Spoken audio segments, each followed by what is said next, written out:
There was jello in the fingerprints, Detective Dullight discovered. This proved to be the most important finding in the case. And whereas Detectives Slox and Slavitz slobbered over smutty photographs, look at the size of those. Dullight had a better lead to follow. He followed the ringing to the telephone, where a voice asked, "Excuse me, are you so-and-so? Oh, so-and-so, since you left, I have been eating only sweets 'cause they remind me of you." He felt this surely was a clue, so he climbed into the tub, wearing his underwear and overcoat, jumped aboard the model boat, and followed the water down the drain. In his brain, there are file cabinets and secretaries filing their nails downstairs. But I don't want to talk about that room downstairs. At this moment, Detectives Slox and Slavitz realized that since they had reported on the crime scene this morning, each of them has aged over 50 years. Two butterflies land on their shoulders and harmonize softly in their ears. Where did all the time go? Did you think that you'd stay young forever? But at least you're still together. They held hands in the moonlight. The butterflies flew away, which prompted Slavitz to say, It's queer, but I miss them already. Then Slox removed a fountain pen from his breast pocket, drove it deeply into Slavitz's throat, and began screeching, Death to the parchment whale! The robot Iam While in prison, Slox wrote one of the most revered exercises in free verse titled The Cause of Gauze. Oh, the cause of gauze! The manuals have fondled many memories from my lap, though each memory has its own lap, and swimmers swim laps. Even swimmers have laps, however, and while in that condition, many require a delicate gauze. I desire only this in my decrepitude, that I will have one more opportunity to serve as a gauze for my fellow man, and that in that state of gauze can somehow disturb the world less often with my prickly fingers.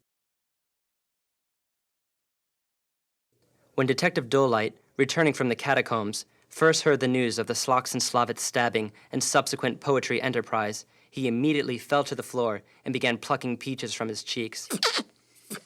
This eventually became a tiresome activity, so he evaporated into the cream afloat a child's bedtime cocoa.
Go.